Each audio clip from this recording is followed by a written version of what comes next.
প্রেমিকা হঠাৎই চোখে পড়ল তার প্রেমিক। মুহূর্তেই তিনি রিকশা থেকে ঝাঁপিয়ে পড়ে প্রেমিককে ধরার জন্য ছুটলেন। পুরো দৃশ্য যেন কোনো অ্যাকশন সিনেমার মতো। দৌড়, পালানোর চেষ্টা আর অব্যাহত একটানা ধাওয়া। সেখানে প্রেমিক ভিলেনের মতো দৌড়াতে থাকলো। প্রেমিকার অদম্য ইচ্ছে অনুসরণ করতে বাধ্য করলো। সিনেমাটিক কায়দায় প্রেমিকা ধীরে ধীরে তার লক্ষ্যে পৌঁছে গেলেন, কোনোভাবে থেমে থাকলেন না। এই চাঞ্চল্যকর ধাওয়া দৌড়ের মুহূর্তে ভিডিওটি তাৎক্ষণিকভাবে সামাজিক যোগাযোগ মাধ্যমে ছড়িয়ে পড়েছে। নেটিজেনরা মুগ্ধ, বিতর্কিত। কেউ সমর্থন জানাচ্ছেন প্রেমিকার ধৈর্য ও দৃঢ়তার জন্য, আবার কেউ দেখছেন এটি একটি অবাস্তব নাটকীয় হিসেবে।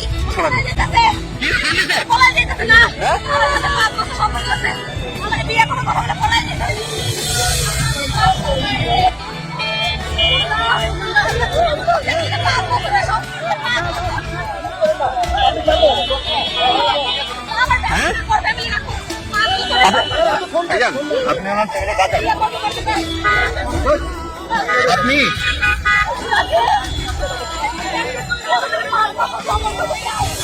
ঘটনাটি এখন নেট দুনিয়ায় তোলপাড় সৃষ্টি করেছে। অনেকে